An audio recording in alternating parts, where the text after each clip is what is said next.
Bonjour et bienvenue dans l'émission Zen.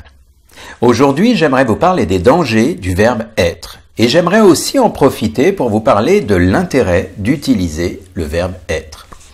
Et oui, utiliser le verbe être peut être dangereux et il est très important de savoir utiliser le verbe être. Ouh là là, ça y est, je sens que ça va bugger. Attendez un instant, je vais tout vous expliquer, vous allez tout comprendre. Alors en fait, le verbe être nous place automatiquement au niveau de notre identité. Je suis ceci, je suis cela, c'est l'identité qui parle. Vous qui êtes par exemple derrière cet écran, vous pouvez penser je suis un homme, une femme, je suis un conducteur, ou encore je suis Pierre, je suis Patrick. Bon, au passage, si vous dites je suis Patrick, c'est bon signe, c'est que vous me suivez. Bon, trêve de plaisanterie, je reviens à cette idée du verbe être. Alors pourquoi, si ce verbe est si dangereux, pourquoi on doit l'utiliser? Pourquoi c'est important de l'utiliser? Bien tout simplement, ça va dépendre du contexte. Le verbe être est un verbe créateur, c'est-à-dire que vous allez devenir instantanément ce que vous dites. Je vais vous donner des exemples, rassurez-vous. Alors, bien sûr, ça va dépendre du contexte, d'où le paradoxe de tout à l'heure, c'est-à-dire d'un côté les dangers et de l'autre côté l'utilité à utiliser ce verbe. Alors, commençons par l'utilité du verbe être. Vous allez voir, c'est magique. Le plus simple, ça serait que je vous parle de moi un instant, pour vous donner un exemple, il y a environ 20 ans en arrière. Et oui, déjà. Alors, après avoir terminé ma formation en hypnose et en coaching, j'avais décidé, pour me faire connaître, de donner des flyers, d'en mettre un peu dans les magasins, un peu partout. Et je suis entré dans un magasin bio pour pouvoir afficher mon petit flyer.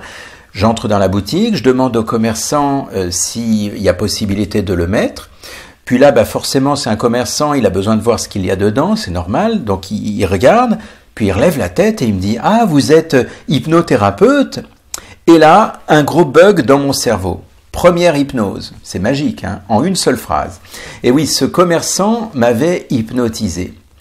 Alors, après un temps d'hésitation, évidemment, je lui ai dit « Oui, je suis hypnothérapeute. » Alors, pourquoi est-ce que je suis resté figé, à votre avis ? Eh bien, tout simplement parce que ce type, finalement, en une seule phrase, m'a dit quelque chose d'essentiel. C'est que, sans le savoir, il m'a placé au niveau de l'identité d'hypnothérapeute. Moi, je sortais de ma formation et pour moi, je n'étais pas encore hypnothérapeute. Pour moi, je faisais de l'hypnose. Je ne sais pas si vous voyez la subtilité. Je pratiquais l'hypnose, je faisais l'hypnose, mais je n'étais pas hypnothérapeute. Donc ça a bugué dans mon cerveau et donc ça m'a placé au niveau de l'identité. Je n'étais pas habitué. Eh bien, dans cette histoire, l'avantage aussi, c'est que en sortant de la boutique, j'étais remonté à bloc, j'étais boosté parce qu'on m'avait qualifié d'hypnothérapeute. Ça, c'est magique. Et donc, c'est pas la même chose. Par exemple, si je vous dis, je fais de la peinture ou je suis peintre. Par exemple, si je vous dis, je coupe les cheveux ou je suis coiffeur. Je danse, je suis danseur. Bon, je pense que vous avez compris l'idée en fait. Donc, l'utilité finalement du verbe être, c'est que dans ce cas précis, il vous donne énormément de puissance. Ça, c'est l'avantage du verbe être. Et ça marche aussi pour les qualificatifs, comme par exemple, si je dis je suis capable, je suis persévérant, je suis confiant, je suis certain d'y arriver. Vous voyez, quand vous pensez à ça, ça vous donne une bonne énergie et ça vous donne la force pour aller vers vos objectifs. On l'utilise d'ailleurs souvent en coaching. Donc à partir d'aujourd'hui, ne faites plus, mais soyez.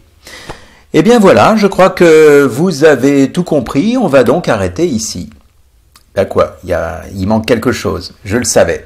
Oui, je vous ai promis que j'allais vous parler des dangers du verbe être. Et oui, on ne va pas en rester là. Alors, à votre avis, qu'est-ce que ça peut être?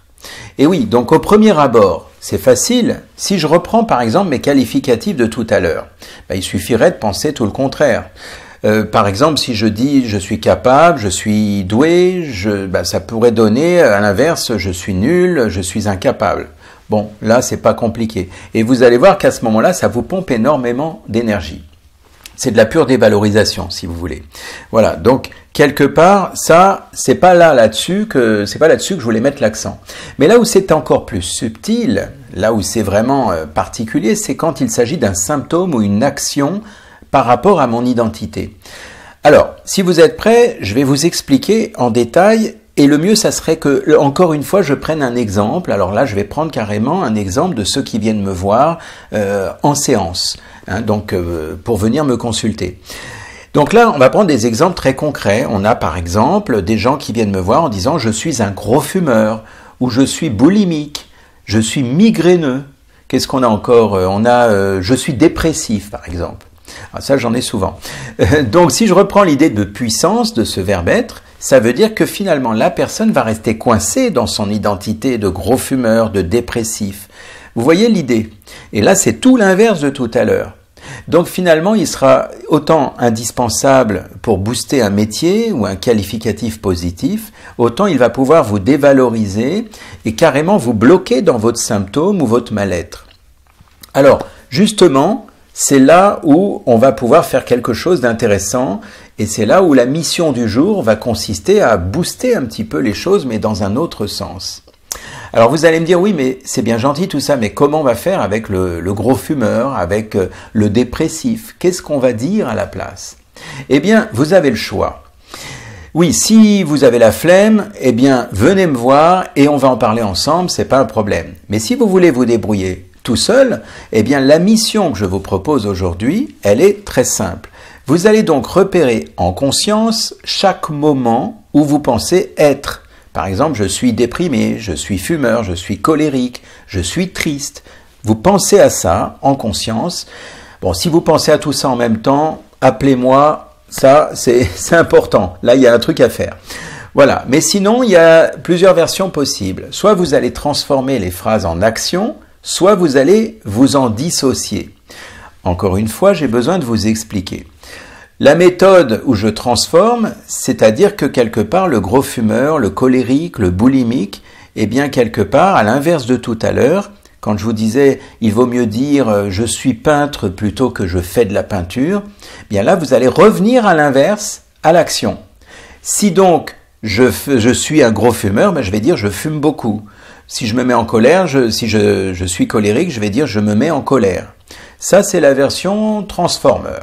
Alors maintenant, ça donne quoi avec la version en dissocié? Pour le déprimé, l'impatient, le triste, alors là, vous allez tout simplement penser, il y a une partie en moi qui. Il y a une partie en moi qui. Alors, il y a une partie en moi qui me fait faire, par exemple, me fait manger trop, par exemple, plutôt que de dire je suis boulimique. Il y a une partie en moi qui me rend triste. C'est pas la même chose, parce que s'il y a une partie en moi qui me rend triste ou qui me fait trop manger, ce n'est pas mon identité en entier, c'est pas moi en entier, c'est juste une partie de moi. C'est donc plus facile à ce moment-là c'est ça la dissociation. Il y a une partie de moi, ce n'est pas moi en entier, donc c'est beaucoup plus facile. Et c'est ça qui va changer la chose. C'est que, vous savez, on a l'impression que c'est pas grand-chose que je suis en train de vous dire, mais c'est pourtant l'art finalement de la thérapie, c'est que on va transformer ça. Quand quelqu'un vient me voir en disant je suis déprimé, et que moi je transforme le déprimé entre guillemets en vous avez en vous une partie qui vous donne de la déprime, ben, c'est pas la même chose.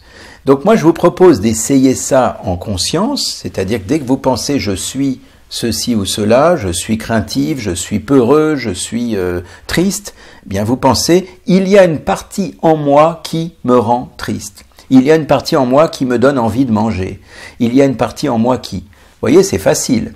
Voilà, donc c'est cette mission que je vous propose. Vous allez voir que ça change énormément à l'intérieur de votre esprit, au niveau inconscient évidemment, mais ça change aussi dans votre quotidien. Vous allez vous en rendre compte par vous-même. Alors, n'hésitez pas à partager cette vidéo, parce qu'il y a sans doute des gens qui se disent déprimés ou qui se disent gros fumeurs. N'hésitez pas donc à partager, et puis on se retrouve prochainement donc dans l'émission Zen, comme d'habitude. Merci à tous.